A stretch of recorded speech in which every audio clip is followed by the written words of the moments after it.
I don't know what happened. It just cut off all of a sudden. But you know, that just goes to show you that when you're talking about something important, when you really hitting the key things, just that's what happens. You can't blame it. You can't blame it. But that's life. So my apologies for the technical error. That had nothing to do with me. Had nothing to do with me. But anyway, but so as I was speaking, you kind of understand what I'm explaining here. We can't get here if we don't see where we are. And oftentimes people want to jump the process and be right here. And it's just impossible because you can get here and still have those same problems. And you end up having to come back down anyway and working your way back to where you're supposed to be. Now, living a life of constantly comparing yourself to other women who are different from you and are in different situations will drive you away from the truth. However, to make things right and do things right, sometimes we need to meet ourselves where we are and not where we want to be. Kelly eventually had to accept that she was who she was. She found a therapist to help her on her journey of getting to the root of her problems, and she needed to fall in love with herself first before falling in love with someone else.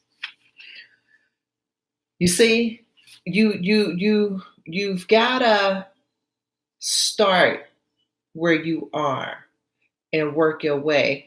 And with Kelly seeking a therapist to kind of help her work through the kinks, that was a great start.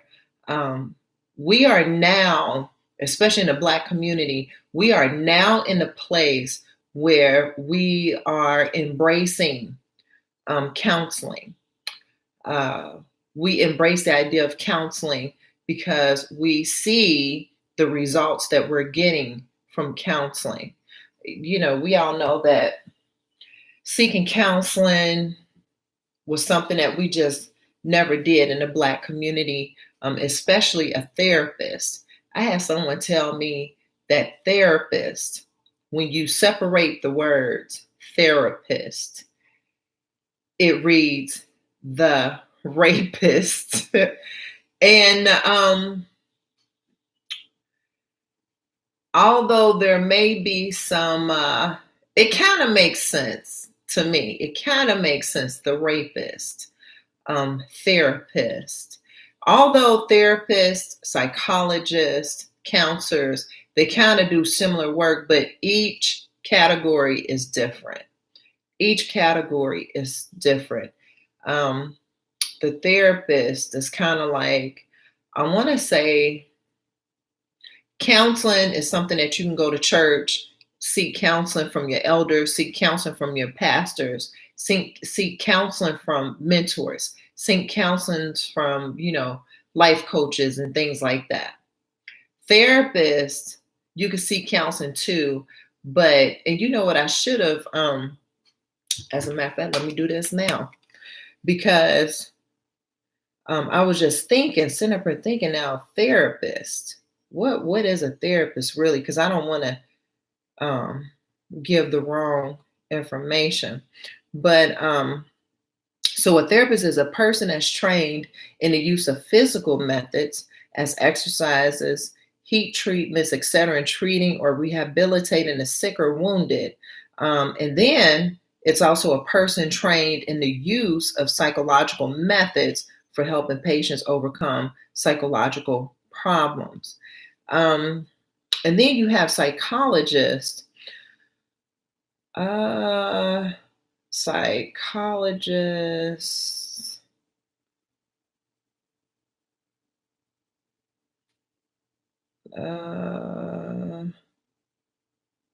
Psychologist.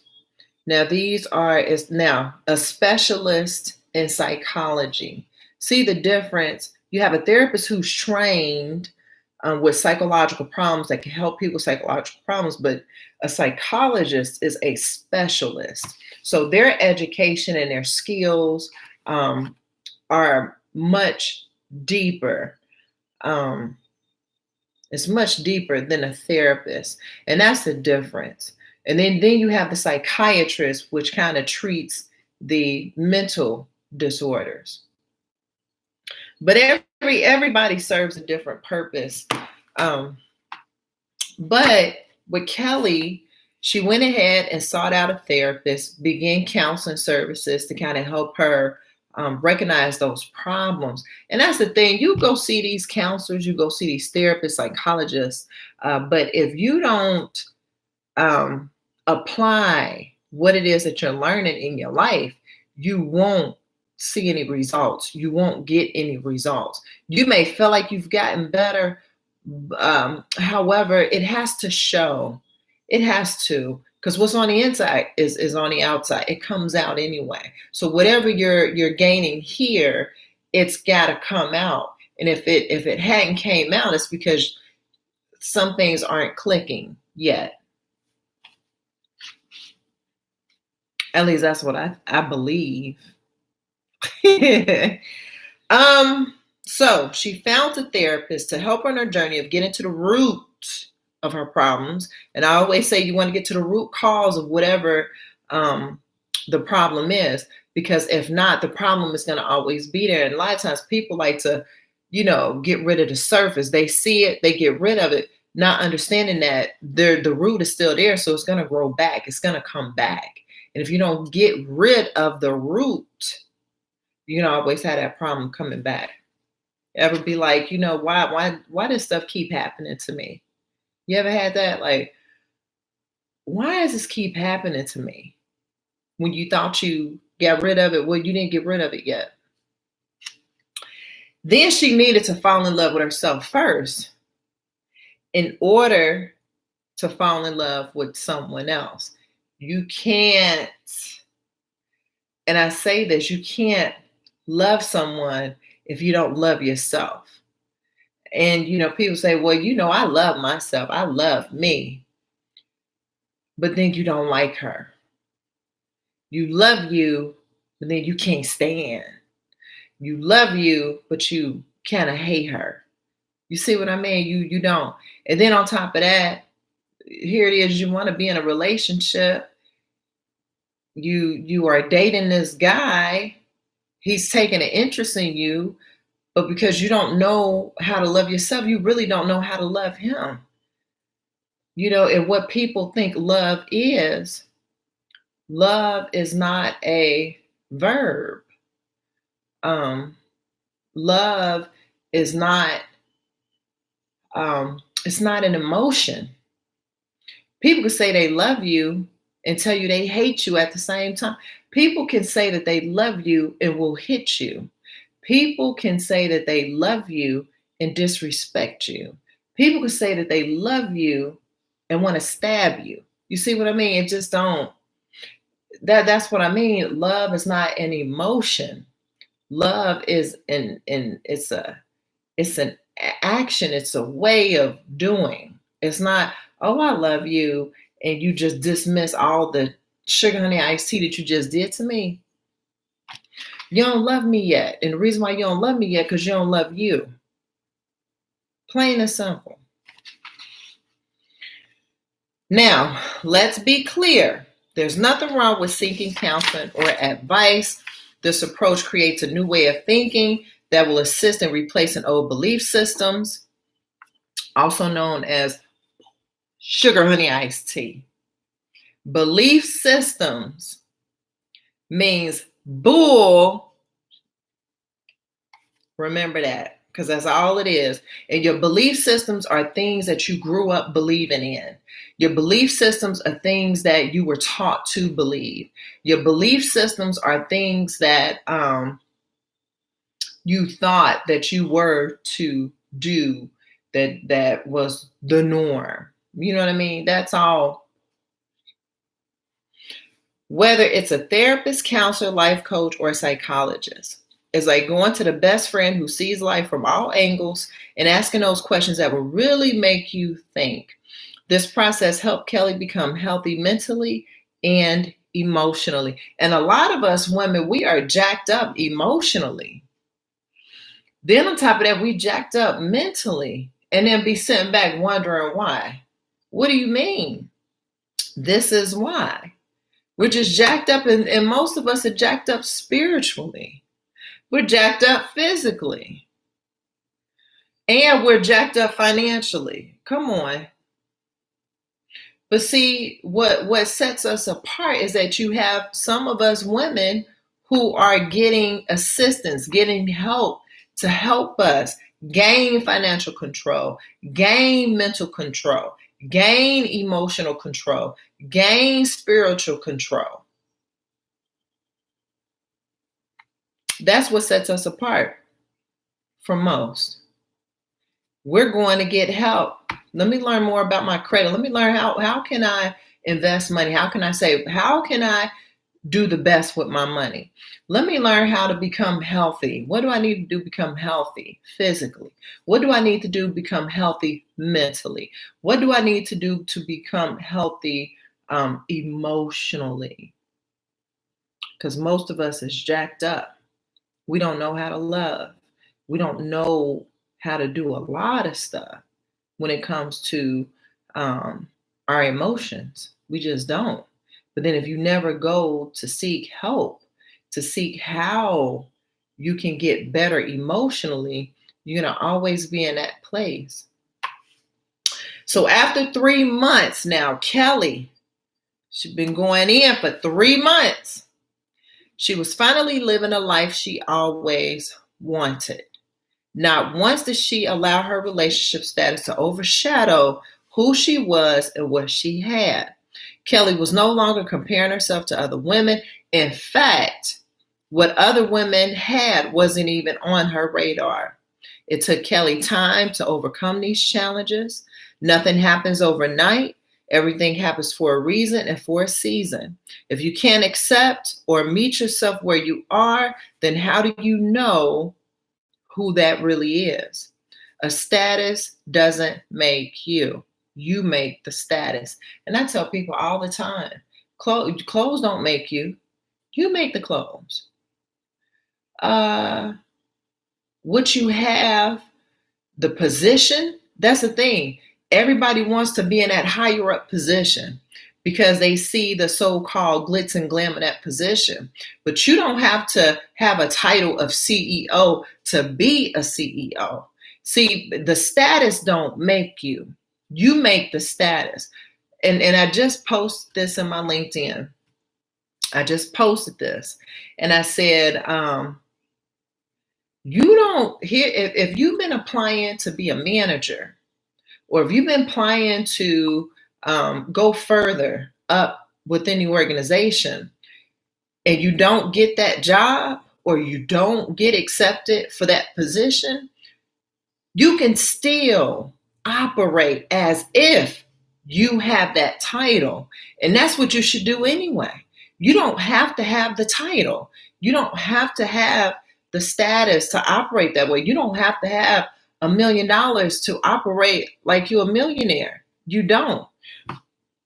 Excuse me now, you may not be able to go out there and get that Bugatti. But you probably can find someone that does have a Bugatti, hello, and you can ride on the passenger side, and that's okay. But the point I'm trying to make is you make it happen. Regardless of what the title, what the status, what it be, you make that happen. Things we go through don't just happen. Everything we experience in life is all in preparation for something bigger. Anything that we go through, it's all there to prepare us for our next season, our next reason. Having a college education, no children, and a tasteful lifestyle doesn't define who you are. And sadly, there are a lot of women who believe that. They believe, well, I've got my college education. I'm even part of a sorority, ski, whatever they do, all of this stuff that they do. And they feel as though it defines them. It doesn't define you, sweetheart. You define you.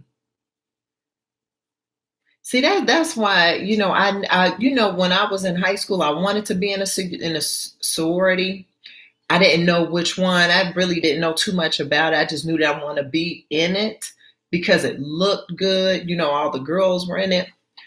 However, as I come to learn more about it and got a little more exposure to women who were part of it, I come to realize that that's not something I want to be part of, because it literally consumes, and it really defines. I mean, don't get me wrong, sororities are good. They lay a great foundation. However, it just wasn't a fit for me. I'm not about to sit up here and allow, and then plus on top of that, I don't like being put in a box either. It's just something about being boxed up.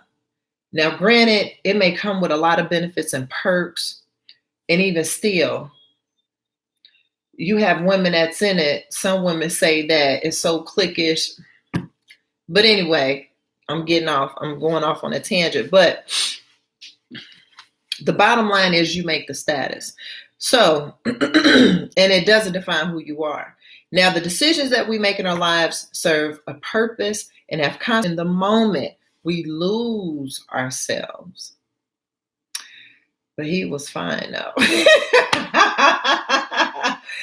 Just playing, but just giving you an example of what that means. Just giving you an example. We want to satisfy that urge in a moment. It could be you just, okay, I see that Louis bag, and this is all the money that you have, but you see that Louis bag and you want it so bad, so you go ahead and spend your last on that Louis bag, because you're going to go make it again in the next 2 weeks. Love yourself first, and everything will work itself out. 2 years later, at a local market, Kelly met a guy named Eli, who worked as an executive for Procter & Gamble. They shared witty conversation, a few dates. The old version of Kelly would have been trying extra hard to get his attention, but the woman before Eli now wasn't.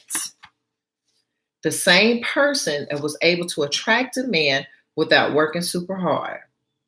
You shouldn't have to be out there doing the most to attract a man. Being who you are will attract him. She didn't notice him. He noticed her. Now, remember, Kelly used to be, okay, I see him. Now, Kelly took her time and gracefully allowed the relationship to grow organically instead of forcing it. That's another thing. Why you gotta force relationships? Allow it to just grow. Go with the flow. You got women that be forcing stuff.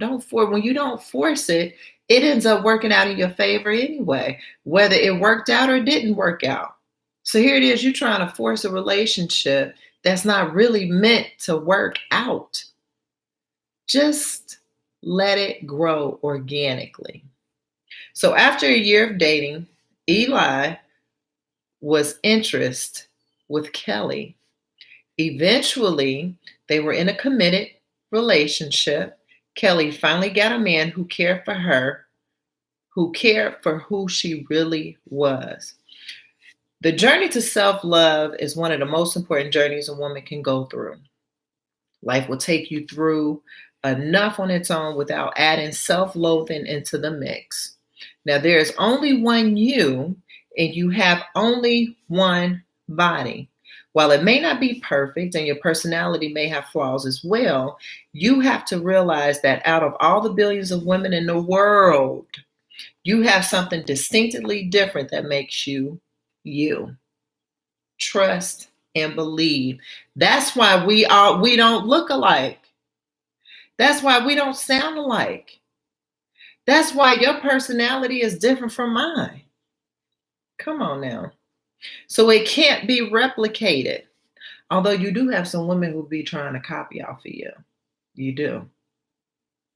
But what they can't copy and what they can't replicate is the God-given purpose that you have and the God-given gifts and talents that you have. Now, your body has done and will do amazing things. Much like fertile ground, it has to be tended to and cared for and nourished from the inside out to yield the harvest. Ooh. Much like fertile ground, it has to be tended to and cared for and nourished from the inside out to yield the best harvest. This is why I read books. This is why I read. I read because I'm nourishing this fertile ground. You hear me? So yes, it can be hard. Society standard of beauty is so unrealistic for almost all of us, but when you discover how powerful your love, that is it for chapter 3. I believe that's chapter 3. Woo! We finally got through chapter 3. But do you see why I wanted to take the time out? I don't know what I did with my pen, but you see why I wanted to take the time out to really learn about Kelly.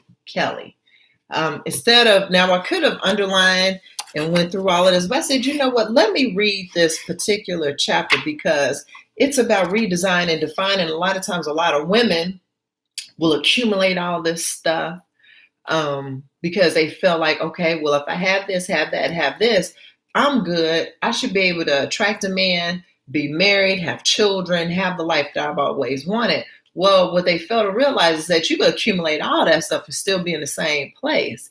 It's not until you begin to start learning learning yourself, and really, doing the things that are necessary for your growth. Because we gotta grow. If we are still in the same place we were 5 years ago, we didn't grow. If we're still in the same place we were 10 years ago, we didn't grow. I remember I was talking to this one guy, and he's like 34, 35. He shows me a picture, and he shows me a picture of himself in high school. In high school now. Standing before me is this grown 34, 35-year-old man. You look at his picture and you look at him, same exact thing. And this is what I mean. I'm not talking about how young he looks physically. What I'm talking about is his conversation, the way he dressed, how he operated. It looked just like high school. I mean, it was literally high school. So that kind of told me right there. And I'm like, hold on, we're not in high. I'm thinking to myself, like, what is he talking about? We're not in high school. And it wasn't until he showed me a picture of himself in high school. You still dressing the same way you dressed in high school? Clothes baggy, pants sagging off his hips, wearing the baseball cap. But that's where he was on his journey, on his path. And I had to tell him, I'm just not, I'm not on your level. But that's the thing. Like, if we're still in the same place, we haven't grown. And you know that you've grown because not only are you going to think differently, but you're going to begin, not only are you going to see things differently, right? But your environment around you begins to change. Where you are no longer looks the same. It begins to, and defined. Kelly redesigned herself and later began to define herself by taking the time out, doing the work, learning about self, and really getting over. It just be hard, but the key is consistency. It's the consistency of it, and just really being dedicated to you, because you're worth it. You're worth it. Don't come for me. You worth it. So we're going to leave here. Sorry about that technical error. I don't know what happened. It just shut down all of a sudden. But I pray that you were able to gain something out of it. I pray that I was able to add value to you. I pray that I was able to help create a different perspective and to help you gain a greater understanding of why you're where the other person. Oh, well, we could tell you about that other person. Like, we could tell you so much about that person, but think about it. When it comes to talking about you, you really don't have a lot to say. So, thank you. Continue to use what you have today to empower tomorrow. If you feel free to like this video, please like this video. Please subscribe to this channel and, share. Sharing is caring. So until next time, we'll be into the next chapter. She already had it. Now, this is a quote by Maya Angelou. This is the next chapter that we'll be discussing next. If you don't like something, change it. If you can't change it, change your attitude, by Maya Angelou. And I've got a lot to say about that one. So until next time, I will see you. Take care. And please share this video.